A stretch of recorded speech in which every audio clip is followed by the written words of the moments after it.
to look back at the big events of the week, pure analysis on those events, and a deep reflection on matters of national importance. Welcome to the show. My name is Prince Apollo, and the panel is set to take you through those events. Quite an exciting week we've had, full of exciting and interesting events. It is the second day of the national population and housing census in Uganda.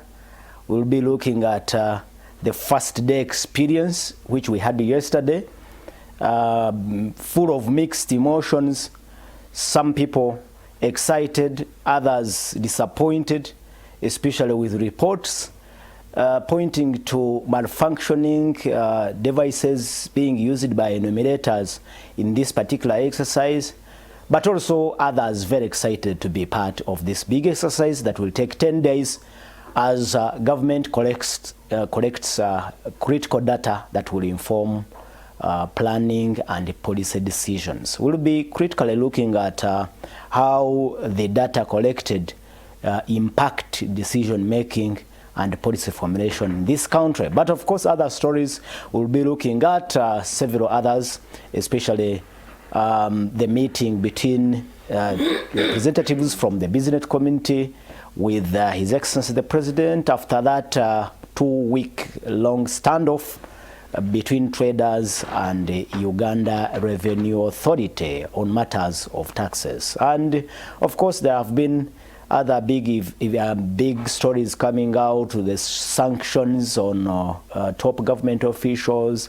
Actually, this week, also the United Arab Emirates joined the UK in sanctioning the Speaker of Parliament on several issues. We'll be delving into those matters in the dialogue. Welcome aboard. Dr. Jida Wanzala has been missing in action for 2 weeks. Now he's back, and I'm always privileged to have you on this show. Thank you very much, Apollo. Good morning. Thank you for maintaining the fire burning. Good morning, our viewers. I'm happy to be here again. My apologies. I had some engagements. It's okay. It's okay. For the last 2 weeks, and of course, I was in the East, but also at the national level, where we're reviewing the progress on regulations in areas of road safety under the Uganda Road Safety Advocates Coalition. And I can tell you that there is a lot of contribution in terms of the laws, the regulations. Now, the challenges we still have today, I saw a report that in the first quarter of 2024, we have lost about 604 people already in road crashes, just the first quarter. Wow. Which is still worrying, but I think the challenge still remains with enforcement, because the regulations on helmets are now very strong. The standards are in the offing, the seat belts, but it is a whole system. So we hope the government and other partners will put a lot of focus on road safety, because we want really, there is a target up to 2030 under SDGs. If we don't pay attention to that, we can focus on the area, but we're also killing ourselves on the roads. Wow. Yeah. How is our people in the United Republic of Chirinya? Yeah, the United Republic of Chirinya people are there, but yesterday we sat the whole day. We didn't see a single enumerator coming to count us. I hope today they will appear. They will appear, because the whole day basically we did the sample and there was nothing, no one to show. We thought the public holiday was for people to sleep. I hope today it picks up, since the events for and 10 days. Exactly. So I hope they will be there. They will be there. Well, viewers, you can always be part of this big debate. Join the discussion, send in your comments and observations. The platform is there for you. We will be taking those comments and observations as we move on the show. We'll be joined by other guests, but Doctor, let's quickly talk about the first day experience of the national population and housing census in Uganda. And like you said, you can feel the disgruntlement in some citizens who are saying they really stayed home for the whole day and they are not seeing any enumerator knocking at their doors. Yeah, I personally, like I've already confirmed, I did not see even a quarter of a person walking near my a quarter of a person walking near my village in Chirinya trying to reach household. It was not there. But also, I think a day before yesterday, I was somewhere in Mulago, and I think the mayor of Kawempe was experiencing a crisis relating to the census, because if you know that you have 1,200 places for people to deploy, and then you train 1,500 with excess of 300, and then they all turn up with appointment letters and they don't have where to be deployed. So what is the objective of that? I think some failures started at the preparation stage. And then on the D-Day yesterday, of course, there were issues to do with failure of equipment at some point where they could not send. You want to maybe capture the region where you are and cannot bring that data to you, so you cannot do anything. There were issues to do with internet. Each of the enumerators and the supervisors are entitled, because the thing has to use internet. So these monies were not sent to them. Those who did not have a 10K or 20K to buy data were stuck. They couldn't work, so it was the other challenge. Now there are areas, because of rain, rural areas, where people have been displaced, or some households are in water because of what's going on in the rain. So accessing the homes, even they had to reach areas like the mountainous areas where it's raining, is quite a challenge. And then, of course, I saw quarrels over allowances. I don't know how much allowances people are entitled to, whether lunch, whether what, it's also an issue.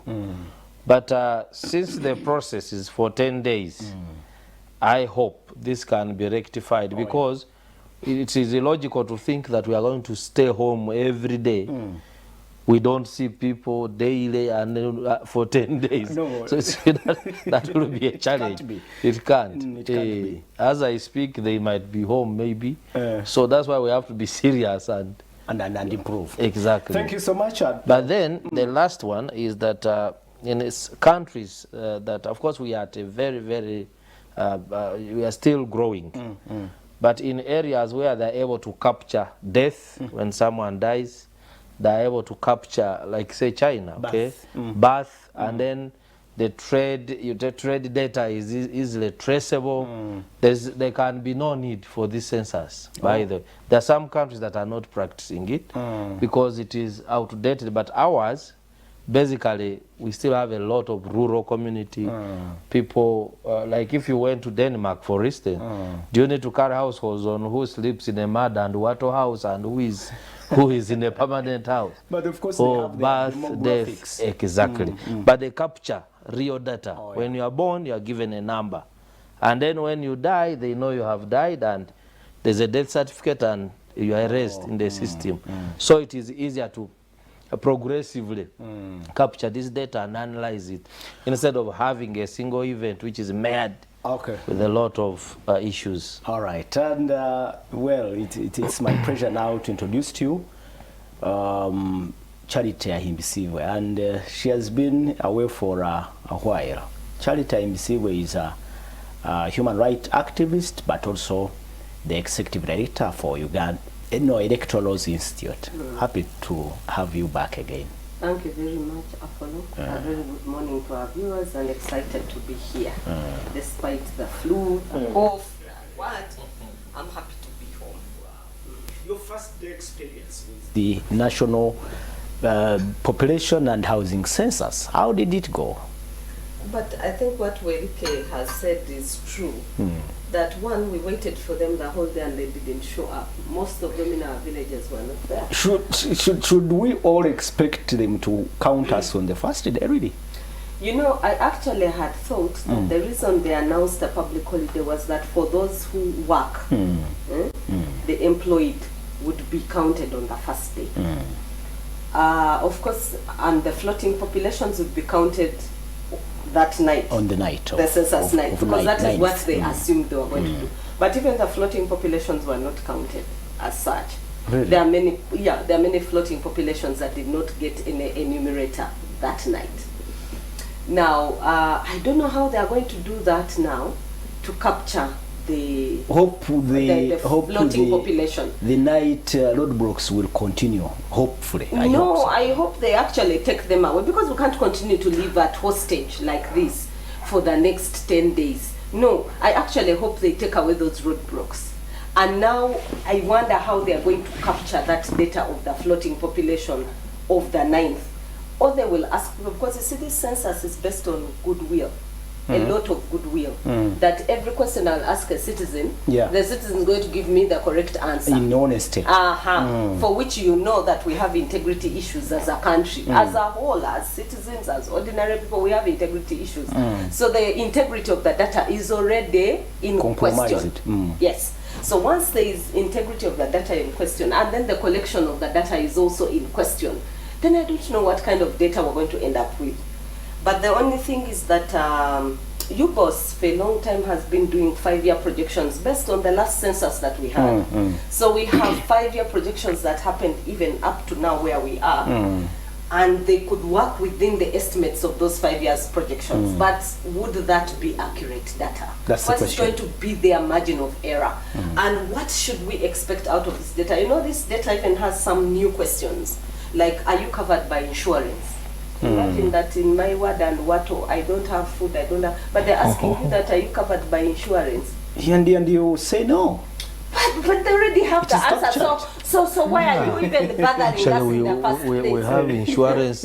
Are you covered by we have insurance statistics already. By government. But why are you asking us again? But I'm also asking for people who don't have a meal a day. Why are you bothering them with the question of insurance? Why? Surely, Apollo, what would be in Maslow's standard of needs? If I had to ask about food, why should I ask about the questionnaire is a standard. It is a standard questionnaire for which, I thought that the data we are looking for is data supposed to help us to serve the people better. Okay? We are supposed to have statistics where there have been gaps, like, for example, Strategic Development Goal 14 has no data whatsoever. And so we are looking for data to feed into Strategic Development Goal 14. Okay. So if we have such gaps, glaring gaps, then we should collect data for those gaps. But don't bring ambiguous questions which do not apply to our context, because this is a context. You see, every country has its own context. He's already told you that there are countries where they don't even do census at all, because their system of birth and death is clear. For us, we're trying to get there. NIRA is trying to register birth and death. The deaths are not so successful. There is still a lot of gaps there, and you'll also see it a lot with the Administrator General. Births have improved a lot. I last gave birth now about 7 years ago, but the people that I have seen who just recently gave birth, they tell me, of course, in a hospital. For you, it was in a hospital. Yes. What about my mother or my sister who is under the tree? Yes. First, leave those ones. Let's first deal with them. But the statistic also in the hospital has increased. But it's also true that there are many who are still giving birth in their houses. Very many. And also very many people who are dying in their homes without people knowing it. And they continue being on the voters register. I remember one time, about 3 years ago in Hoima, twins were on the voters register to vote the MP, and they voted when they were dead. Amazing. And that is the dialogue. Charita Msibwe, human rights activist, here to dig deep into analysis of these big events in the week. Like I said, you can be part of this big discussion. Send in your observations and comments on 0701609906. Still looking at the first day experience of the National Population and Housing Census, which kicked off yesterday. And it's a 10-day activity exercise in which the government will collect critical data which will possibly inform policy decisions. Dr. Jerry Ranzala, let's delve quickly into the impact of this data that is being collected and to what extent it informs policy decisions. We have gone through such similar exercises before. In 2014, there was the census, and even actually this is the sixth census since independence. Do you relate the information that is collected during the census with the decisions that are being made, for instance, during allocations in the budgets, national budgets, and the infrastructure that is being put up across the country? Is there really impact from these data collected? First of all, in principle, in any development process, using data is very, very important. If you come to NGOs, there's what they call evidence advocacy. That you go and get information, data about something, you see the implications of this data, and therefore you are able to design a correct program to go and address the issues in that community. So at a macro level, it is also important that the government of the day has data relating to its people, relating to the wealth of the country, the wealth of households, to know the education levels of the children in the homes, and then things like housing, whether you are making progress on housing or it is stagnant. And also at a global level, this data that we collect also feeds into the global targets. Like if you talk about the Sustainable Development Goals today. I have seen, for instance, the Health Ministry, every time they're making interventions, they're referring to statistics on, exactly, on male, female, okay, maternal health statistics, things to do infant mortality rate, and so. And this data is collected and stored by UBOS and therefore used for that. Now, in some areas whether this data is applied, it is a yes and also a no. Because I would think that, for instance, if a certain region is assumed to have a higher population than the other, probably the allocation of resources would mean that more resources per capita are allocated to the region based on the population of the day. However, this has not been the case because our interventions at times are politically driven. Exactly. Politically driven in a manner that it can be a pronouncement, and then you say, now it's going to be PDM, okay, parish development model, and then it is all being applied everywhere uniformly, okay.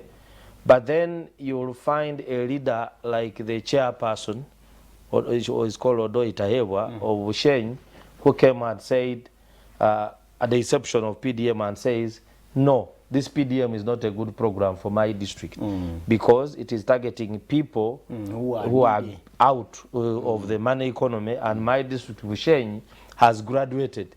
So I would think that we would use these statistics to ensure that probably there are more resources in certain areas based on data, not like today. Also, there are issues of credibility of data. If you go to Ministry of Agriculture, for instance, and Health, they will tell you that the highest number of malnourished kids are within the Greater Ushenyi and Chisoro. But now, if me as a Ugandan who goes even with my own eyes, I know that Karamoja has 6 kids below the age of 5. Full in the hospital, in homes, very thin, they're deeply malnourished, okay?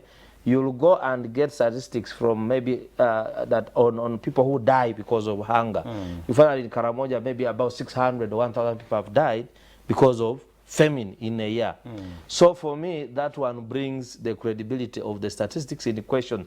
I cannot believe that children in Bushenyi, which I know, can be more malnourished than the children I see in Karamoja. So how we get this data and how we honestly apply it is very, very important. Charity, go straight to the deployment of this data. Like Dr. Wilihe said, at times the decisions are overrun by political interests. Yes. For instance, in creating constituencies, and I'm sure after this census, we may see many constituencies, electoral constituencies being established. Yes. How best do we deploy and use this data, which should be critical in planning for the country? So, Dr. Wilihe broke down the various forms of data that are collected by UBOS.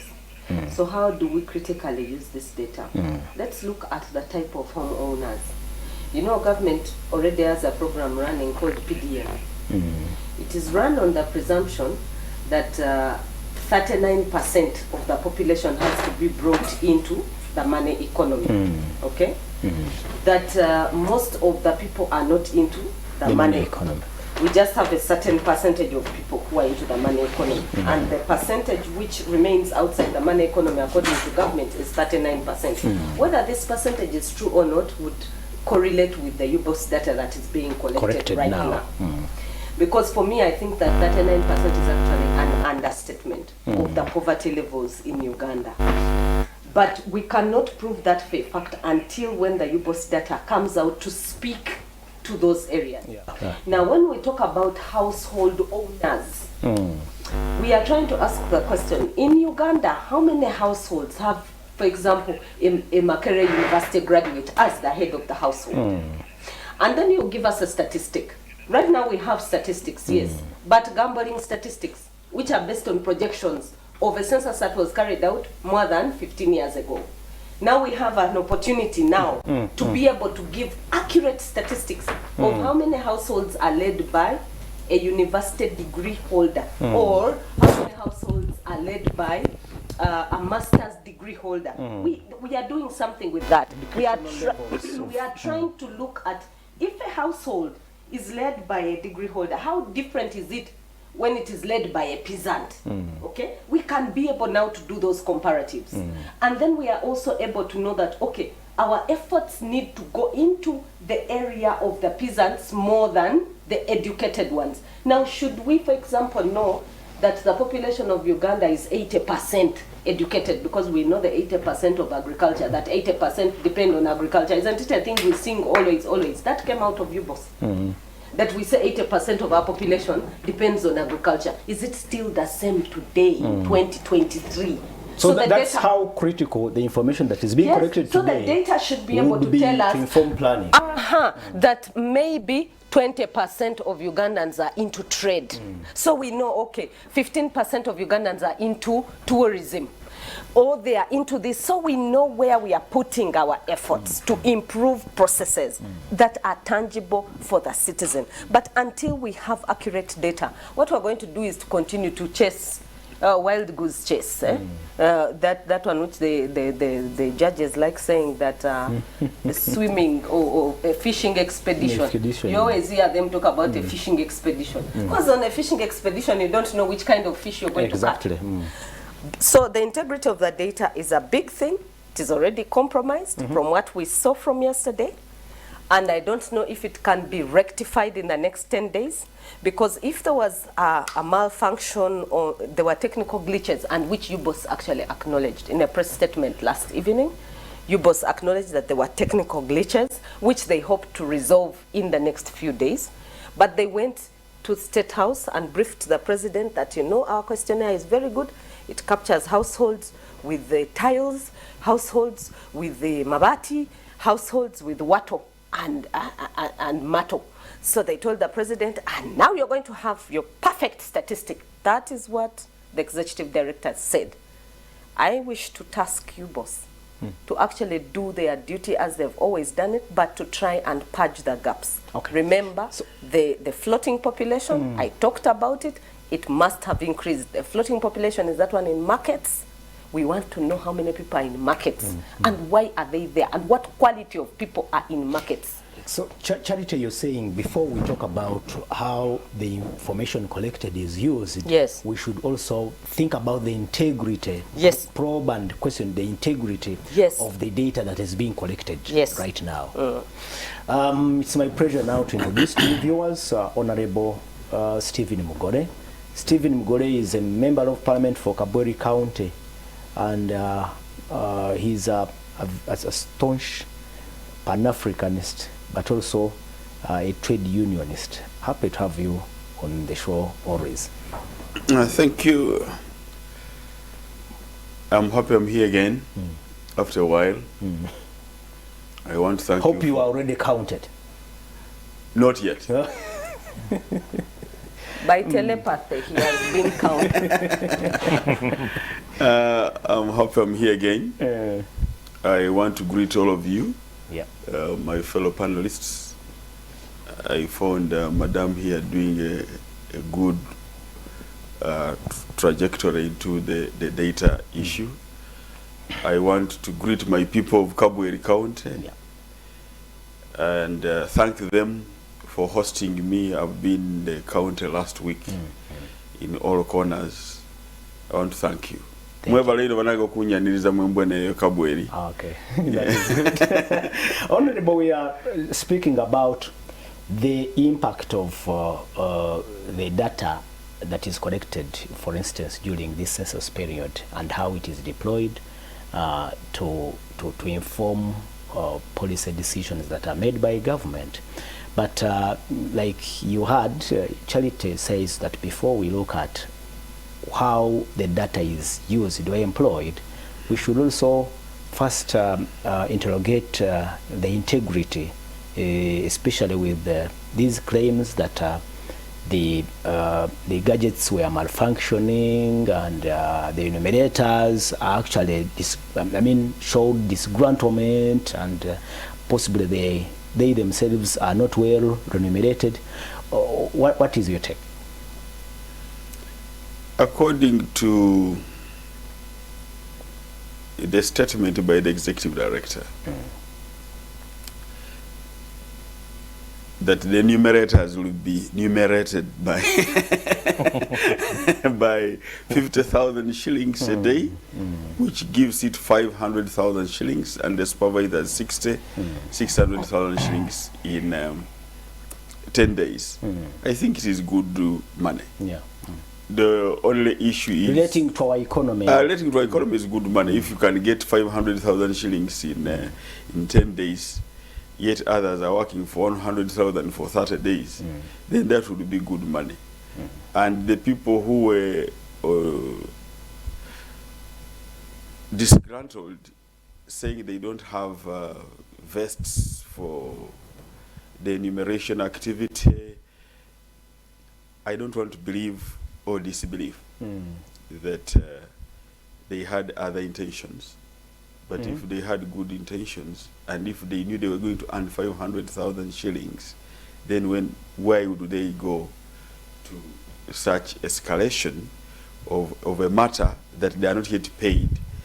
Payment is always done at the end of every activity. You can be given either deposit or whatever, but you can't say you must be paid all the money.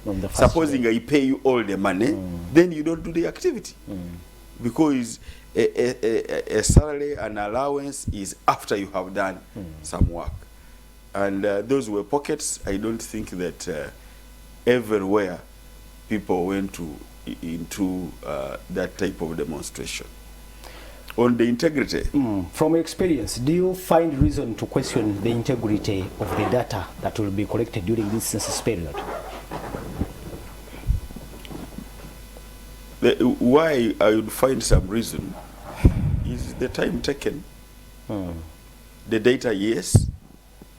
But if you are the person who is planning, you have a projection of how many people you have in the country, and you have said you will do it in 10 days, and you find out that in a village, out of 400 homesteads, they managed to handle 10 homesteads or 20, then that means that in the next 90 days, they will handle around 200 homesteads, and the others will not have been handled. No, we can always adjust and extend the exercise. And extend the exercise for enumeration cannot be that long.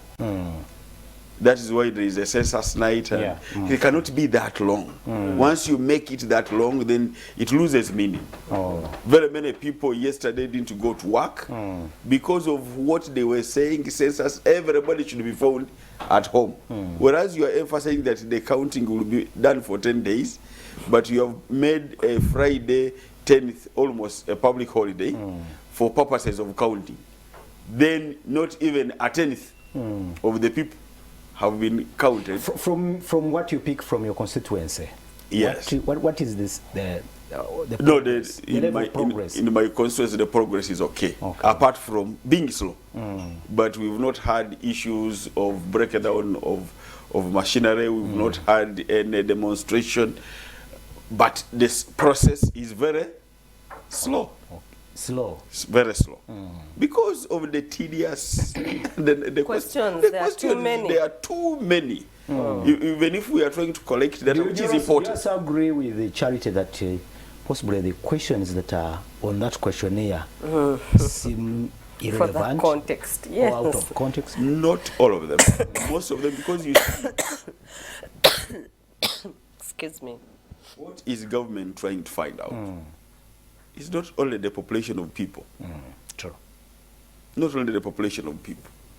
It is finding out very many things in order to determine how we stand socially, how we stand economically, how we stand ethnically. Very many things that are involved. You may find that the questions are tedious, but that would have been solved by having a bigger number of enumerators. Yeah, okay. That would have been solved by that. But the integrity of the questions, I have not yet found that it is, apart from being tedious, that somebody gets tired of being asked a question A, B, C, D. But it is important. Now, like we're on the parish development model, we need to know all these things. We need to know the nitty-gritties. First of all, really, when we got 39% as the poverty levels, as the people of Kulimira Kida Chonka, because that was the 39% which they talk of in the Mirakida Chonka. That assessment is based on old figures, old data. Today now we are going to come out with exact figures, whether really we are 39 or beyond. They can't be exact because you said there is a question of integrity. But anyway, let's hear from you just briefly on how you think this information is deployed. Does it really inform the policy decisions that we see? For instance, I talked about the electoral boundaries that will be created after this particular census. And at times, these issues are overridden by political interests. Yeah, because first of all, constitutionally, or even the electoral laws, they say that if an area has more than 80 people, they can form a constituency or a county. Whether we shall form constituencies or not, that is another issue, because I sit on the Committee of Public Service and Local Government. And government made a decision that they will not form new constituencies until 2025. Really? No. And we have not. Since this year, I mean since this term started in 2021, no constituency has been formed. But we have an issue that we even formed cities, around 5 cities that are supposed to be but they have not been And some of them, operationalized. yes, have not been Even the 10 operationalized. cities that we formed, operationalization has been a problem. So we cannot continue forming when we do not have the resources to do the administration of those formed constituencies or local governments.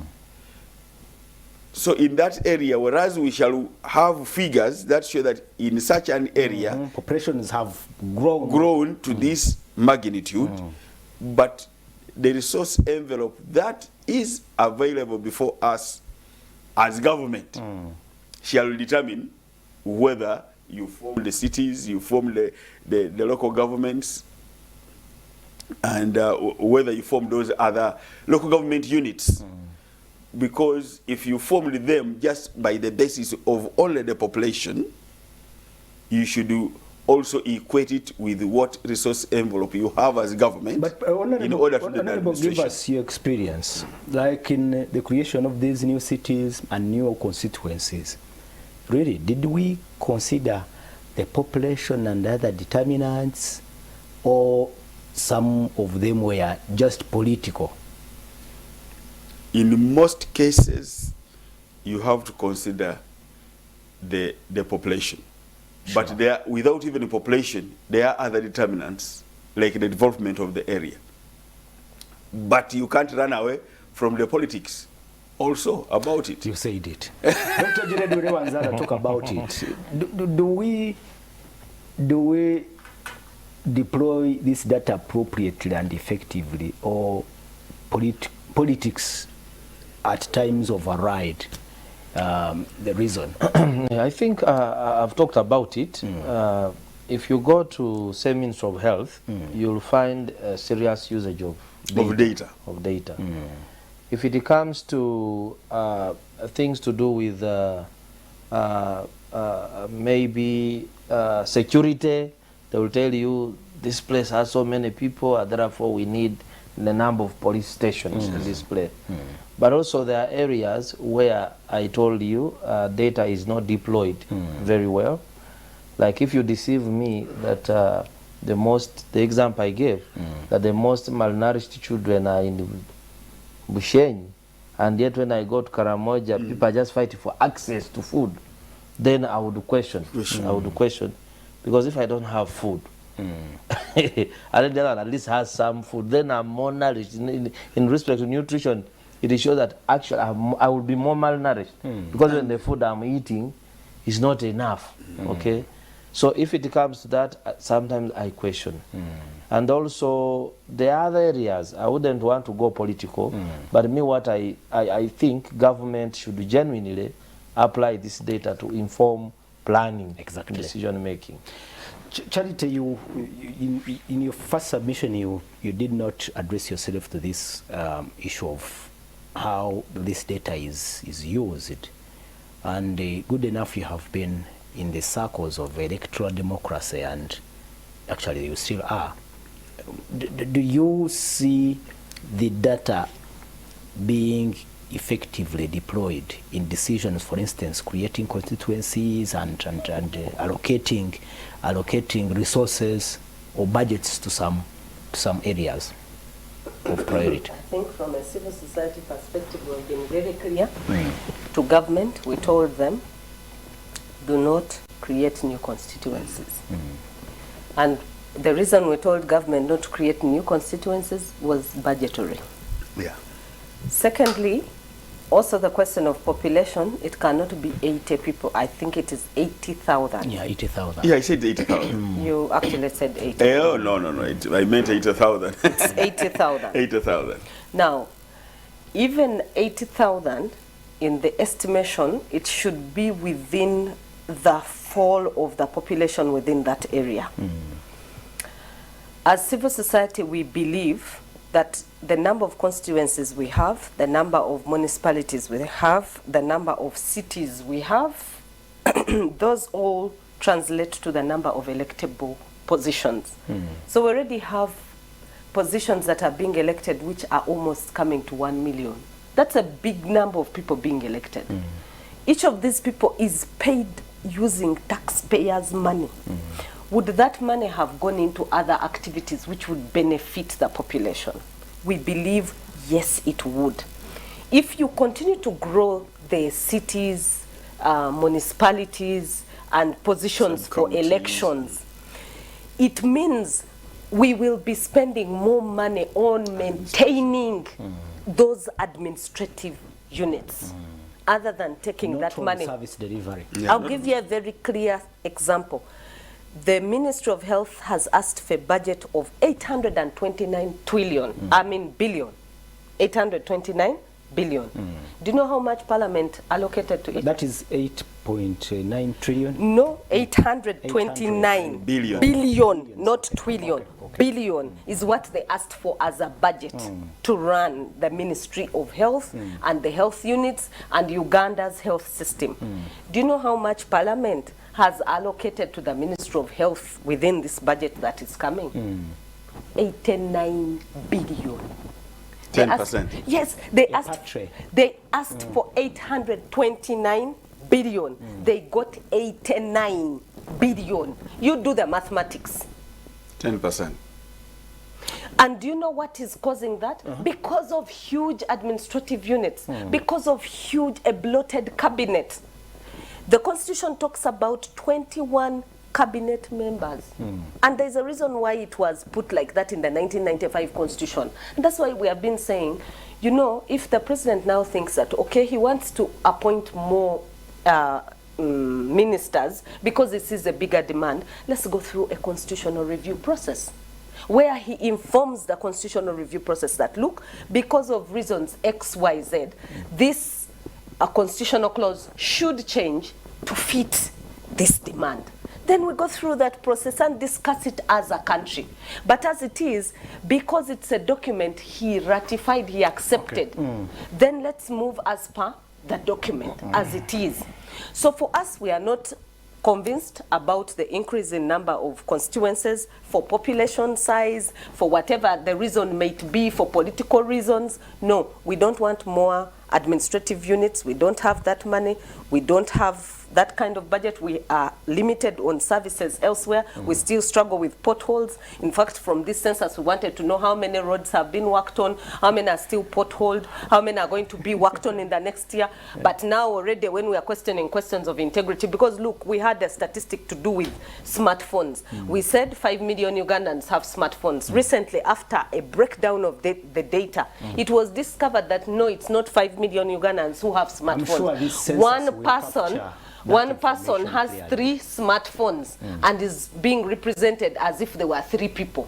And so it was discovered that instead of 5 million having smartphones, it was actually 3 million Ugandans who had smartphones. Now we have been waiting for census data to speak to these ill statistics which have been done by different kinds of organizations. But here is where we are. But here the census is, and that information will clearly come out. We don't know. We don't know. From the way it's being collected, we don't know if it is actually going to come out. I had expected, I was really dying to see that we had very good data. I'm waiting for the 10th day to see how UBOS convinces us on the margin of error, on the collection mechanism, and on how they purged the gaps. Today is just the second day, and we hope let's the wait. remaining period the authorities will adjust and plug the gaps that you highlighted. But Apollo, if you're saying that we're going to leave that data with our housemaids, a housemaid will not represent the data the way I would Is that represent. part of this exercise? I think That's it's what not. people have said. Look, No. now that you're not going to be in the households when we are coming on Monday or Tuesday, leave that information with the housemaid. The housemaid is going to read that the head of this house is 55 years old. She doesn't even know how to read I think English in the first idea place. is the enumerators must speak to the person exactly, and they get the real information. So that's why I'm telling you, until I see the process to the end. If these things which I am seeing, and then people are saying, you upload the form on the internet, we just fill the form from the internet. After all, we've filled very many forms as we are traveling. My friend, why should you just fill the form from the internet? I have reasons why I came to pick the data in the first place. There's what we call primary data, raw data. We cannot just play around with data. So, gentlemen and the lady, you agree that from the first day experience, there are glaring gaps that must be addressed. Yeah, Absolutely. This is something that is done once in 10 years, and so it comes with a lot of challenges, and this is the first digital data collection. So it cannot have challenges. We've been having manual data collection. Now we are going digital. So yeah, but with technology, things should be yes, and they should very be. fast. But whatever you say, even during elections, you find a machine is a machine. It can become malfunction anytime. Yeah, true. The person handling it can have issues. For us as members of parliament, we have iPads. Many of them have been stolen. Yeah, true. Many of them have been stolen. And why? Because of care, of personal care, or whether where you stay there is a lot of insecurity. Many things happen. So that's why you find that either one or two machines had already got lost by theft. But handling, it is raining, water can go into the machine, a number of issues. Power issues, you're in an area where accessing power but is a there problem. was the U-boats and other authorities had all the time to plan for that, and possibly that now points to And that is even planning authority. the planning. Planning. U-boats and National Planning Authority work together in synergy in making sure that this census is done well. But I'm optimistic. Yeah. That something that is being carried out for 10 days, challenges of day 1 are corrected in day 2. Thank you. The challenges of day 2 will be corrected in day 3. Okay. And if we find that by the end of the exercise, there is something still amiss, it is still government, it can increase number of days. And even the number of enumerators things are sorted out. Can it be possible now? Yes, and around Tuesday, Wednesday, when we are handling the appropriation in Parliament, these are going to be statements on the floor of Parliament as matters of national importance to ensure that certain corrections are done here and there. Charity, in just 1 minute, are you optimistic these gaps can be filled and the exercise get on smoothly? You know, of course, you know, Apollo, that I hate being pessimistic, but the start was not very good, really. It was a faulty start. We just have to accept, and I'm happy that you both actually accepted that, number 1, there were technical glitches, number 2, that they are trying to address them, number 3, that there were some gaps with enumerators. And see, the problem is, once I have their statement. Looks like they said all is going on well. No, that was at the conclusion. They didn't say all is going on well. They acknowledged that there were technical glitches. The executive director himself said there were technical glitches. He accepted. Dr. Jared Wanzala, do you think these few issues will be corrected and the process and the exercise will go on well? Yeah, I saw in some areas the process progressing well. Only that I cannot quantify to know the percentage of what went well. But given the 9 days, I believe it's a reasonable time for these things to be rectified. And because having credible data is key into planning, and also how we use the data is key. So I would like to appeal to everyone who is concerned that let's not doctor data.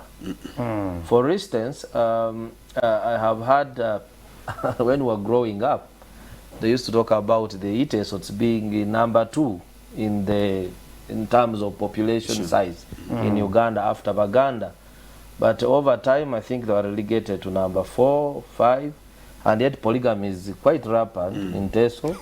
So I've always wondered, why is their population shrinking despite the fact that they are producing just like any other Ugandan, they practice polygamy, and so it also raises a certain question that you can just drop. I have their statement here. The Uganda Bureau of Statistics wishes to clarify to the public that the enumeration devices, tablets, have not failed to work.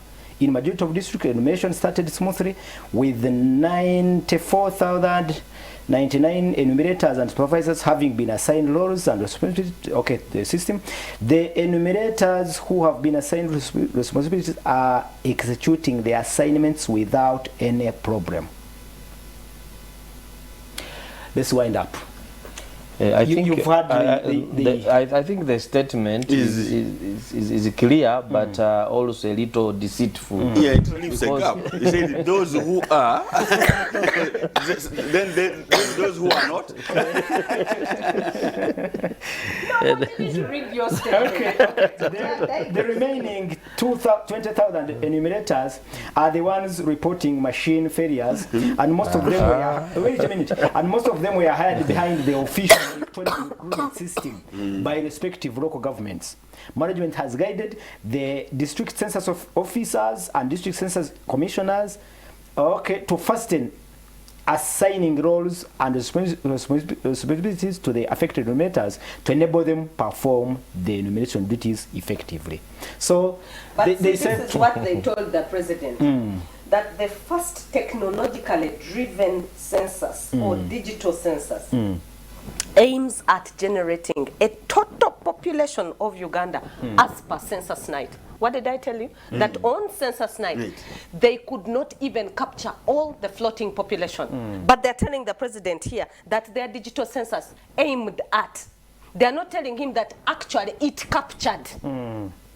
So their statement which you have there now is even more annoying. At least the first one which I saw, which was accepting to technical glitches, was better. So they were lying to the president. This is what they aimed at, is what they told him. Thank you so much, viewers, and thank you so much, the panelists. Let's go for a quick break, and when we return, we now shift to look at other issues, especially the issue of the traders meeting the president and returning very much disappointed, and what it means to the business community, especially looking at the contribution it makes to the national economy. And looks like the president is not bulging, is not ready to move away from his earlier position. Taxes must be paid, and interestingly, he lectured the traders on not only looking at importing, but also promoting production. Let's go for a break. Apollo, 1 second. The last population census said in Kampala, the day population was 4 million. At night, it's 2 million. Meaning that more people pour into Kampala during the day, and then at night they go away. Now we want to see, has that statistic shot up or not? Let's go for a break. When we come back, we'll dedicate just 1-2 minutes to this particular topic, and then we conclude. Let's go for a break. We'll return after this short while. Welcome from the break. This is the big debate. This is the dialogue. My name is Prince Apollo. In the studios, Honorable Stephen Mugole, Member of Parliament for Kabweri County, trade unionist, but also a Pan-Africanist. Charity Aimbisibwe Kalebo, she is the Executive Director for Electoral Laws Institute, but also a human rights activist.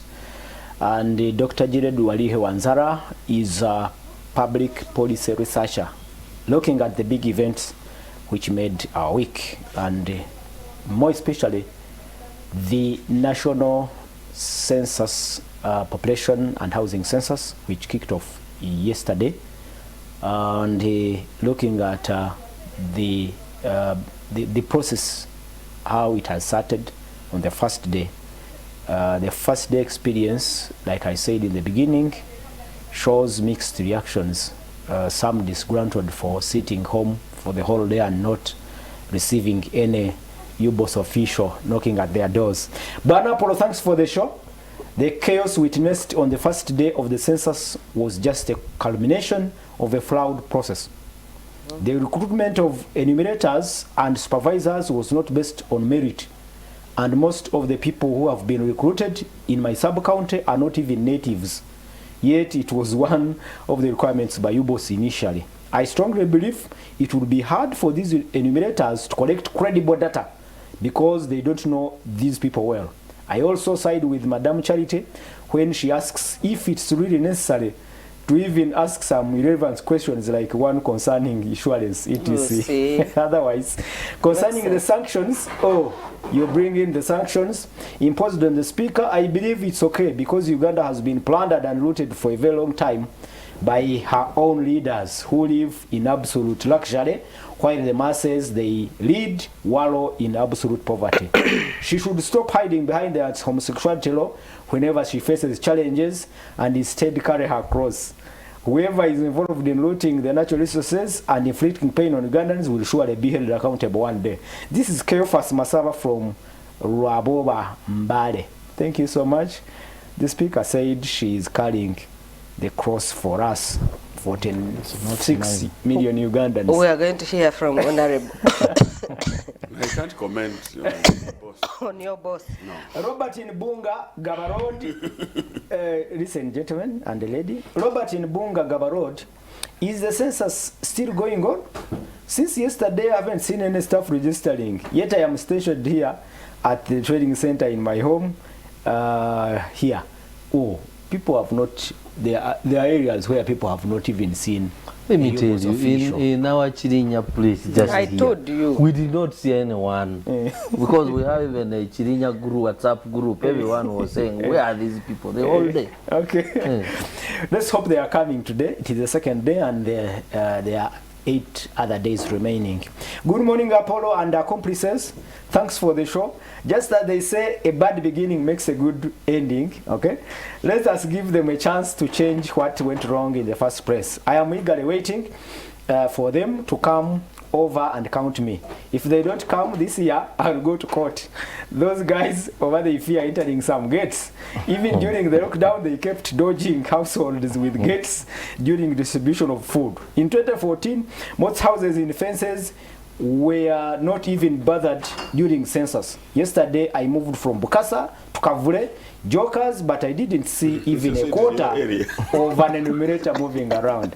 I hope this is Joel, Major Team Joel from the United Republic of Chirinya. Thank you so much, viewers, for these comments. I implore you to keep these messages coming in. We'll be reading them out in 10 minutes from now. A quick comment, gentlemen and the lady. Can we wind up on this particular issue? What I see was the enthusiasm of all Ugandans to be counted.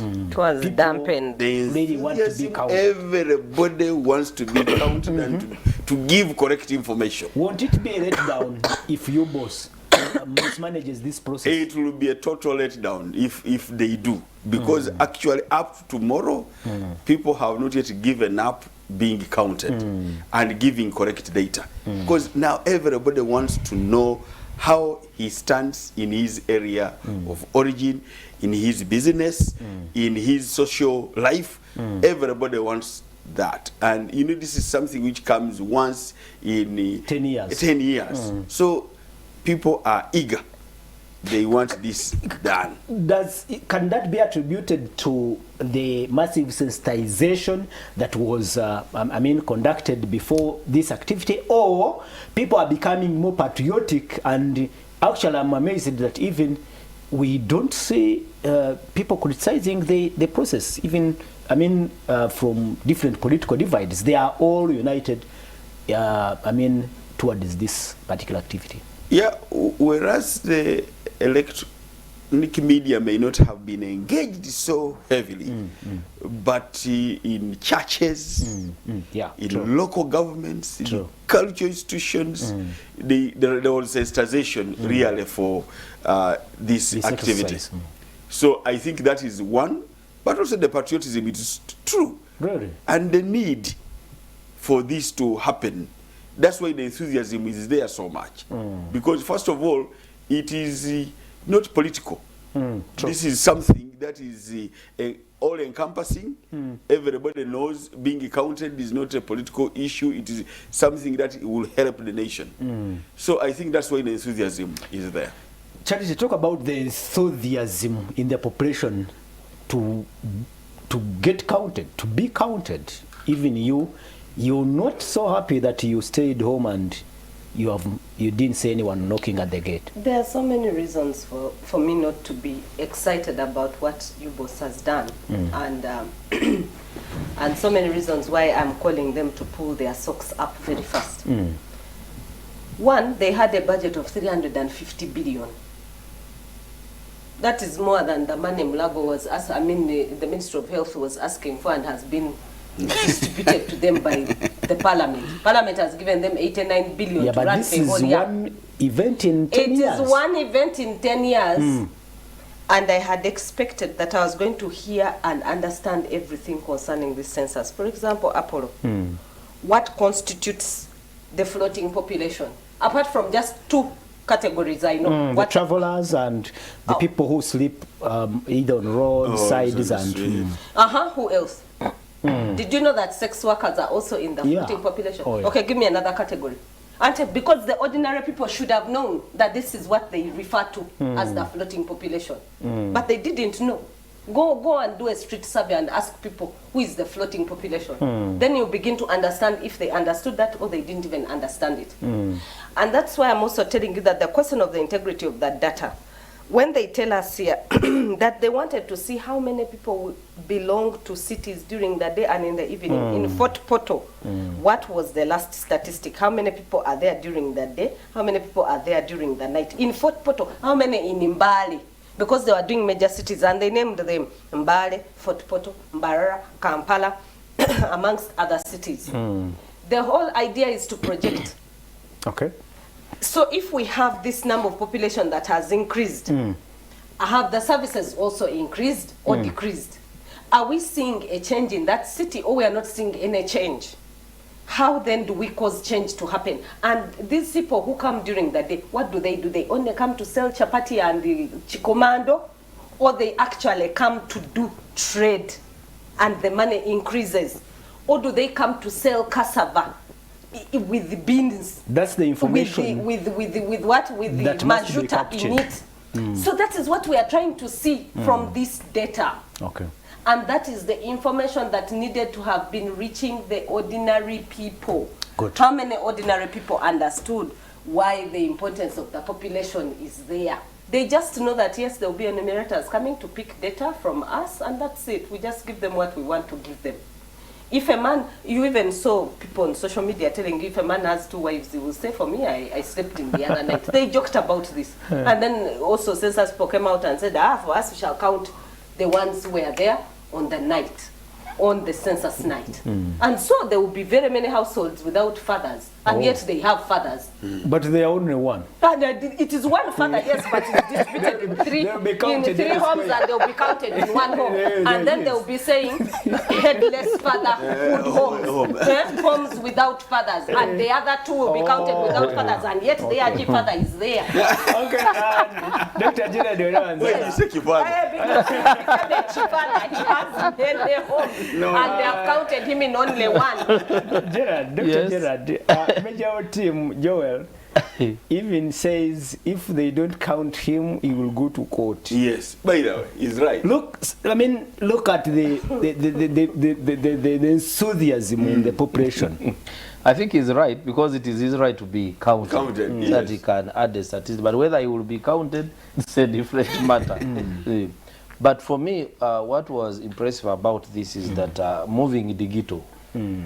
Because in previous instances, you would have cases where you send the enumerators and they can sit down and Just create data, and that's right. Now this one, for you to create data, it may be a little complicated because you even have to capture where you are, you know, the location and things like that. For me, it is very important. But just like Charity said, I am urging people, if there were flaws, let's admit, and then we use the remaining number of days to ensure that, I know that in statistics there is a margin of error. But if you do a significant percentage of the households, then that data becomes credible.